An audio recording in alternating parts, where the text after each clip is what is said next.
Hello everyone. Today जो हम study करेंगे, हमारा स्टडी कंटेंट है वो प्रीवियस वीडियो से बहुत रिलेटेड है, क्योंकि हम रेजिस्टेंस पढ़ रहे हैं और रेजिस्टेंस के बारे में हम बहुत सारा डिस्कशन कर चुके हैं। उसकी यूनिट, उसका कॉम्बिनेशन, सीरीज कॉम्बिनेशन हम पढ़ चुके हैं। रेजिस्टेंस क्या होता है, करंट को इजीली फ्लो नहीं करने देता है, it's a very simple definition of resistance. और उसका कॉम्बिनेशन हम पढ़ चुके हैं, सीरीज एंड पैरेलल। सीरीज के बारे में हम डिस्कस कर चुके हैं कि हैंड टू एंड, मतलब एक एंड के बाद में दूसरा एंड हम सीरीज कॉम्बिनेशन में पढ़ते हैं, उसका पूरा डेरिवेशन निकाल चुके हैं। आज जो हम पढ़ेंगे वो पढ़ेंगे रेजिस्टेंस इन पैरेलल, मतलब पैरेलल में रेजिस्टेंस का कॉम्बिनेशन हम कैसे करेंगे, ये आज हम इसमें वीडियो में स्टडी करेंगे। तो देखिए स्टूडेंट, मैं इम्पॉर्टेंट बात यह है कि कहीं क्वेरीज आपके सामने निकल के आएगी, मैम उसमें ऐसा था, उसमें ऐसा है, उसमें वी का जो है वेरिएशन नहीं हो रहा था, आई का वेरिएशन नहीं हो रहा था, ये सब चीज़ें आएंगी आपके सामने दिमाग में। तो ये फर्स्ट में आपको एक बात समझा दूँ, वो ये है कि हम कॉम्बिनेशन डिफरेंस पढ़ रहे हैं, वो सीरीज कॉम्बिनेशन था। उसका मतलब हमें रेजिस्टेंस को उसको उस तरीके से रखना था कि उसमें वी वैरी करे या आई इक्वल रहे। अब जो पैरेलल कॉम्बिनेशन है उसमें सिचुएशन बदल जाएगी। फेवरेट हम रेजिस्टेंस कितने लेंगे? 3, क्योंकि प्रीवियस वीडियो में हमने जब सीरीज को स्टडी करा था तो हमने रेजिस्टेंस कितने लिए थे? 3। अगर आप चाहते हैं तो 4, 5, 6 या 2 रेजिस्टेंस में भी इजी गोइंग आप स्टडी कर सकते हो। पर हम क्या ले रहे हैं? Combined resistance of 3 resistance connected in parallel. हम 3 रेजिस्टेंस को ले रहे हैं, तो हम 3 रेजिस्टेंस की क्या करेंगे? स्टडी करेंगे। किसमें? पैरेलल जो है हमारा कॉम्बिनेशन है उसमें हम इसकी स्टडी करेंगे। तो स्टूडेंट देखिए, ये हमारा सर्किट है, डिफरेंट है किससे? सीरीज वाले से, क्योंकि सीरीज में तो हमने इस तरीके से ड्रॉ किया था, रिमेंबर इट। अब जो कॉम्बिनेशन हमारा जो सर्किट बना है वो थोड़ा डिफरेंट है। वो कैसा है? देखिए, ये हमारा बैटरी लगाई दी है, इसके बाद में 1, 2 and 3, 1, 2 and 3 किस में? पैरेलल में। देखिए वाई शेप मैंने हमेशा समझाया कि जहां आपको यूजुअली वाई दिखे तो आप ये मान सकते हो कि रेजिस्टेंस एंड पैरेलल कॉम्बिनेशन। तो यहाँ जो कॉम्बिनेशन हमें दिख रहा है कि एक पॉइंट पर ये सारे कॉम्बिनेशन आकर के मिल रहे हैं, so we can easily see that the resistance situated in parallel combination. So here we can see that कि जब इस सर्किट को हमने कंप्लीट कराया, जो करंट है आई है वो यहाँ पर आकर के 1, 2 and 3, ओके 1, 2 and 3 एरियाज में डिवाइड हो रही है। तो I1, I2 and I3 resistance हमारा कितने थे? 3, R1, R2 and R3। तो हम इसे इस तरीके से समझ सकते हैं कि हमने 3 रेजिस्टेंस लगाए, first R1, R2 and R3। उनमें जो करंट फ्लो हो रही है वो हो रही है I1, I2 and I3। Here is 2 point, 1 and 2, यानी A and B। A and B के बीच में हमने 3 रेजिस्टेंस को पैरेलल कॉम्बिनेशन में लगाया है। पैरेलल कॉम्बिनेशन लगाने का मतलब है कि जो जितने भी रेजिस्टेंस हम लगा रहे हैं वो एक पर्टिकुलर पॉइंट पर मिलेंगे, तो ये मिल रहा है। तो हम पहले ये समझ चुके हैं कि ये all about it parallel combination. इस पैरेलल कॉम्बिनेशन में हमने करंट फ्लो करी है, तो जितने रेजिस्टेंस लगाने हैं, अगर मैं 2 ही रेजिस्टेंस लगाती है R1 एंड R2 तो करंट कितना होता? I1 and I2। अगर मैं 4 या 6, 4, 5, 6 जितने भी रेजिस्टेंस लगाऊंगी उतनी ही क्या हो जाएगी? हमारी करंट हो जाएगी I1, I2, I3, I4। Okay, तो ये हमारा जो कंसेप्ट है पैरेलल कॉम्बिनेशन का वो क्लियर हो गया है। यहाँ पर हम एक सेटअप तैयार कर सकते हैं। अगर हमें कोई बोलता है कि आपको 6 जो रेजिस्टेंस है वो आपको पैरेलल सीरीज में लगाने हैं और आपको एक सर्किट बनाना है, तो हम इस तरीके से इसको बना सकते हैं। जितने रेजिस्टेंस लगाएंगे वो हम बढ़ाते जाएंगे, यहाँ पर कहीं पर भी आराम से इसको बढ़ा सकते हैं। और कम करने के लिए कहता है तो एक हम डिक्रीज कर सकते हैं, ये R1 और R2 हो जाएगा। तो ये जो है हमारा पैरेलल कॉम्बिनेशन का डायग्राम है, हम इसे बना सकते हैं। फर्दर जो हम पढ़ते हैं कि पैरेलल कॉम्बिनेशन में रेजिस्टेंस का रिजल्टेंट क्या आता है। जैसे सीरीज में रेजिस्टेंस का रिजल्टेंट आया था, क्या आया था? R = R1 + R2। तो वैसा ही रिजल्टेंट हमने यहाँ पर 2 रेजिस्टेंस लगाए तब ये रिजल्टेंट आया। ओके, 3 लगाते तो R3 हो जाता। ये सीरीज कॉम्बिनेशन की बात है, ठीक है। मैं इस वीडियो को उस वीडियो से इसलिए कोरिलेट कर रही हूँ ताकि आपको सीरीज और पैरेलल कॉम्बिनेशन में कोई कंफ्यूजन क्रिएट ना हो। तो इसी डेरिवेटिव को हम आगे करेंगे। तो देखिए, here is that suppose the total current flowing through the circuit is I, मतलब पूरे सर्किट में कितना करंट फ्लो हो रहा है, आई।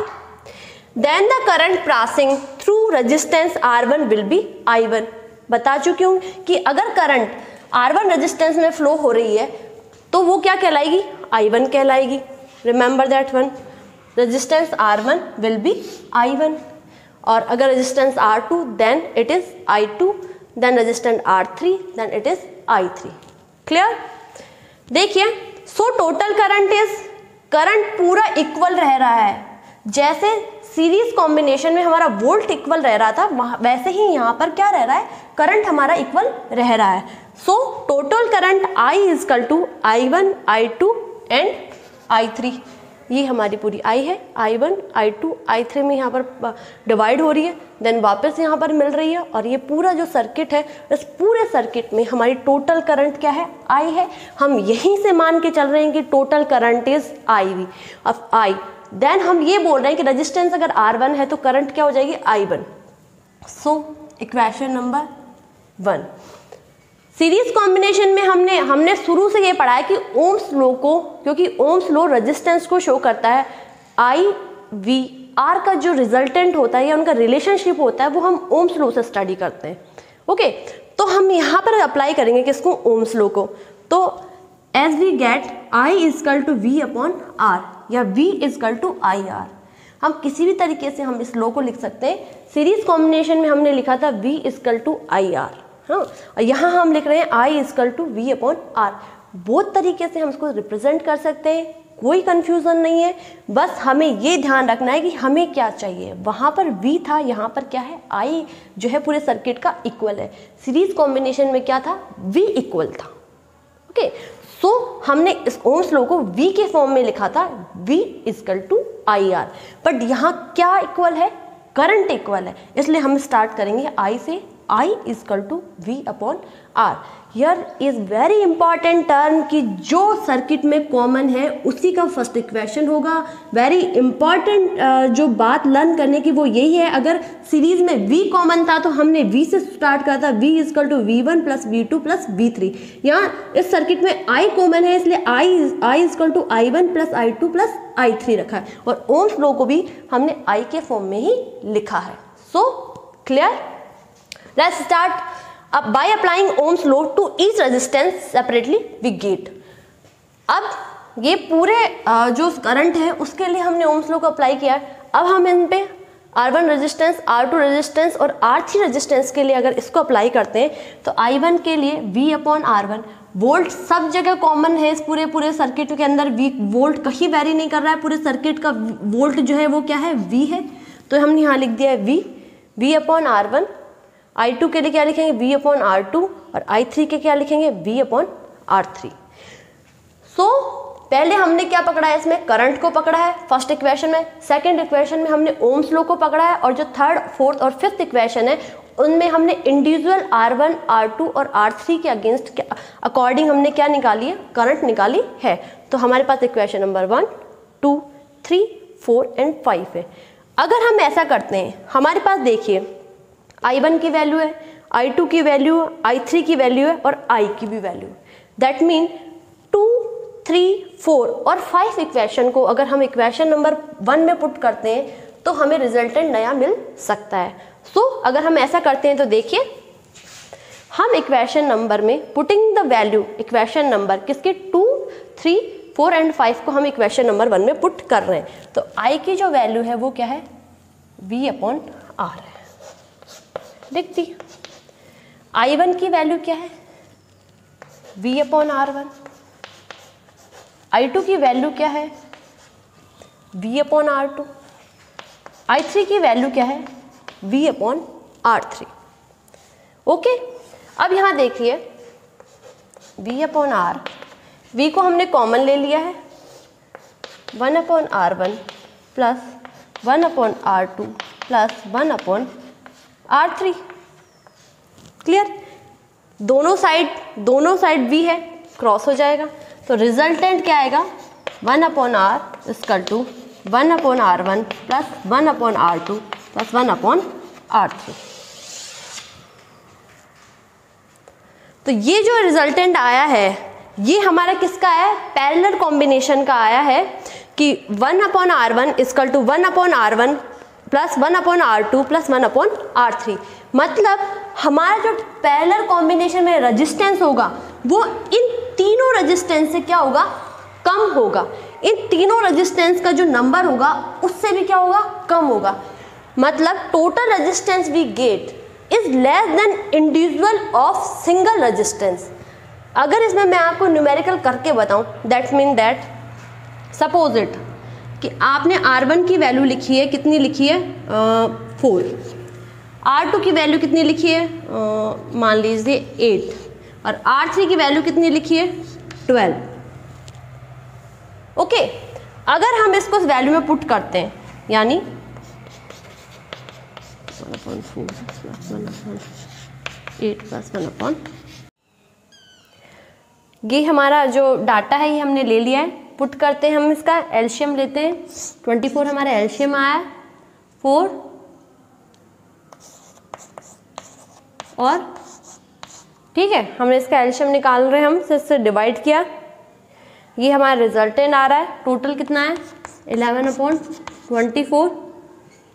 ठीक है, तो 1/R इक्वल टू 11/24, तो R क्या आएगा 24/11, तो 2.1 समथिंग कुछ आंसर आएगा। तो R हमारे कितना आया है 2.1 आया है। तो कहना क्या चाहते हैं हम यहाँ पर कि जो R होगा, ये जो रिजल्टेंट R आया है हमारा, देखिए इंडिविजुअल R 4, 8 और 12 इन सब से भी क्या है, कम है। तो जो रिजल्टेंट आता है हमारा वो क्या आता है, कम आता है। किसके, जो सिंगल रेजिस्टेंस लिए उनसे भी क्या आता है हमारा, कम आता है टोटल रेजिस्टेंस। जबकि सीरीज में क्या होता था, टोटल रेजिस्टेंस इन सब R1, R2, R3 का क्या था, सम आता था। और जब पैरेलल की बात करते हैं तो पैरेलल में क्या होता है, हमारा जो टोटल रेजिस्टेंस आता है वो इंडिविजुअल रेजिस्टेंस से भी क्या आता है, लेस आता है। तो अकॉर्डिंग जो हमारा लॉ है किसका, पैरेलल कॉम्बिनेशन का, वो क्या कहता है, according to law of combination of resistance in parallel, क्या होता है ये, the reciprocal of the, reciprocal मतलब जैसे R था तो उसको हमने क्या लिखा 1/R, that is called reciprocal. तो जो रेसिप्रोकल होता है किसका, जो पैरेलल कंबाइंड रेजिस्टेंस होता है उसका reciprocal, total parallel combined resistance का रेसिप्रोकल जो होता है वो क्या होता है, the reciprocal of the combined resistance of A number of resistance connected in parallel is equal to the sum of the reciprocal of all the individual resistance। मतलब जो सारे individual resistance इस parallel combination में लगे हुए उनके reciprocal का, R1 का क्या लिखा है रेसिप्रोकल, उनके रेसिप्रोकल का जो सम होता है वो क्या होता है, वो इक्वल होता है किसके, टोटल पैरेलल कॉम्बिनेशन के रेसिप्रोकल के इक्वल होता है। इसलिए 1/R equal to 1/R1 plus 1/R2 plus 1/R3 ये पैरेलल कॉम्बिनेशन के जो रेजिस्टेंस है उसके अकॉर्डिंग ये होता है। और ये जो हमारा रेजिस्टेंस होता है वो क्या होता है, when a number of resistance are connected in a parallel then their combined resistance, क्या कंबाइंड रेजिस्टेंस, दैट मीन ये is less than their smallest individual resistance. इसको हमने यहाँ पर प्रूव करा है। स्मॉलेस्ट रेजिस्टेंस क्या है 4 है, पर जो टोटल रेजिस्टेंस मिला है वो हमें 2.1 मिला है। दैट मीन इसके इंडिविजुअल जो रेजिस्टेंस है 4, 8, 12 उनमें सबसे जो छोटा 4 है उससे भी जो कम मिला है वो हमें क्या मिला है, टोटल रेजिस्टेंस मिला है। तो ये हमारा लो है, इसमें हमें रेसिप्रोकल वर्ड को शो करना है। रेसिप्रोकल क्या होता है, जब हम अपॉन में किसी चीज़ को लिखते हैं तो टोटल जो रेसिप्रोकल है इंडिविजुअल का पैरेलल कॉम्बिनेशन में उनका सम जो होता है वो इक्वल होता है, किसके इक्वल होता है, टोटल जो रेजिस्टेंस है किसका, पैरेलल कॉम्बिनेशन का, उसके रेसिप्रोकल के इक्वल होता है इनका इंडिविजुअल रेजिस्टेंस का रेसिप्रोकल का सम। तो ये हमारा इसका लॉ है और और जो सबसे कम होता है उसको हम न्यूमेरिकली प्रूव कर चुके। अब बात आती है कि हमने रेजिस्टेंस के 2 कॉम्बिनेशन पढ़ा, एक तो सीरीज और दूसरा क्या पढ़ा, पैरेलल। तो इनमें क्या क्या बेनिफिट्स हैं और किस तरह से हम किसको सुपीरियरिटी से दे सकते हैं, या इनको कहाँ कहाँ अप्लाई करा जा सकता है। देखिए, इसको समझने के लिए 2 वर्ड हमें याद रखने पड़ेंगे कि सीरीज जो कॉम्बिनेशन था उसका जो रेजिस्टेंस था वो अलग अलग यानी इंडिविजुअल रेजिस्टेंस के सम के बराबर था। इसमें क्या हो रहा है, इसमें ये देख रहे हैं कि जो रेसिप्रोकल जो आ रहा है हमारा उनके इक्वल होता है, ठीक है। और इसमें ये बात समझ में आई कि जो टोटल रेजिस्टेंस हमें मिलता है पैरेलल का, वो इंडिविजुअल के रेजिस्टेंस से भी क्या होता है, कम होता है। ये बात याद करने की है कि इसमें जो रेजिस्टेंस होता है वो इंडिविजुअल जो रेजिस्टेंस लगाए हुए हैं उनसे भी कम हमारा रेजिस्टेंस होता है। मतलब जहाँ रेजिस्टेंस कम होगा वहाँ करंट फ्लो होती है, क्योंकि रेजिस्टेंस की डेफिनेशन ये है कि वो करंट को फ्लो करने से रोकता है। तो दैट इज कॉल्ड रेजिस्टेंस। तो अगर यहाँ रेजिस्टेंस कम है, दैट मीन यहाँ करंट का जो फ्लोइंग है वो ज़्यादा होगा कंपेयर टू किसके, सीरीज के। फर्स्ट ये है। दूसरी बात ये है कि दिवाली आने वाली है, तो दिवाली में हम ना बहुत सारी लाइटिंग करते हैं। जब लाइटिंग करते हैं तो उसको किस कॉम्बिनेशन में हम लगाएं ताकि हमें ना प्रॉब्लम फेस नहीं करनी पड़े। अगर बल्ब को सीरीज कॉम्बिनेशन में लगाते हैं तो इसका मतलब ये है कि उनको जो ऑफ करने के लिए एक ही स्विच रहेगा। ये नहीं रहेगा अगर हमने 15 हमारे घर में लाइटिंग करी है, सीरीज कॉम्बिनेशन हमने 15 जो बल्ब हैं वो लगाए हैं, तो वो एक ही स्विच से बंद होंगे और एक ही स्विच से चालू होंगे। पर अगर हम पैरेलल कॉम्बिनेशन में अगर उन स्विच को लगाते हैं तो उनके लिए अलग अलग स्विच होगा। जैसे मैंने 10 बल्ब लगाए हैं तो 10 बल्ब के लिए अलग अलग 10 स्विच होंगे। फर्स्ट वाले बल्ब से फर्स्ट वाला स्विच, सेकंड वाले बल्ब से सेकंड वाला स्विच ही, मतलब सेकंड वाले स्विच से सेकंड वाला बल्ब भी ऑपरेट होगा। अब प्रॉब्लम क्या क्रिएट होती है कि दिवाली में आप एक बल्ब जलाते पूरे घर की लाइटिंग कर सकते हो, ये तो सीरीज का फायदा है। और अगर पैरेलल में है तो आपको अलग अलग आपको क्या चलाने पड़ेंगे, बल्ब जलाने पड़ेंगे। पर सपोज इट आपने सीरीज में अपने घर को बल्ब की जो है वो करा है, कॉम्बिनेशन लगा दिया, सब कुछ अच्छा चल रहा है, बट अगर एक भी बल्ब खराब हो जाता है तो आपका पूरा घर अंधेरे में हो जाएगा। क्योंकि सीरीज जो कॉम्बिनेशन है उसमें ये होता है कि अगर किसी भी सर्किट में या किसी भी जो रेजिस्टेंस है उसमें अगर डिस्कनेक्शन हो जाता है तो पूरी जो सीरीज है वो क्या होती है, डिस्कनेक्ट हो जाती है। जैसे मैंने जब आपको सीरीज कॉम्बिनेशन पढ़ाया था, जब मैंने कहा था कि एक का हाथ दूसरे ने पकड़ रखा है, दूसरे का हाथ तीसरे ने पकड़ रखा है, अगर बीच का एक पर्सन अपने आप को हटा लेता है तो डिस्कनेक्ट हो जाता है। तो वही रीज़न है कि आपका पूरा घर अंधेरे में हो जाएगा। आपको ये ढूंढना पड़ेगा कि कौन सा वाला बल्ब है, उसका सर्किट खराब हुआ है, तो उसमें बहुत टाइम लग जाएगा। इसलिए जबकि पैरेलल कॉम्बिनेशन में क्या होगा, जो बल्ब खराब हुआ है वो बंद हो जाएगा, बाकी आपके घर के सारे बल्ब जले रहेंगे। ये वाली बात तो पैरेलल कॉम्बिनेशन की होगी और सीरीज कॉम्बिनेशन। नेक्स्ट जो बात आती है वो रेजिस्टेंस की आती है। रेजिस्टेंस क्या है, इसका रेजिस्टेंस कम रहता है, जबकि सीरीज जो कॉम्बिनेशन है उसका रेजिस्टेंस बहुत ही हाई रहता है। हम इलेक्ट्रिक जो अप्लायंस घर में यूज में लेते हैं, सपोज इट आयरन है, फ्रिज है, हम ये देखते हैं उनको करंट की ज़्यादा नीड होती है।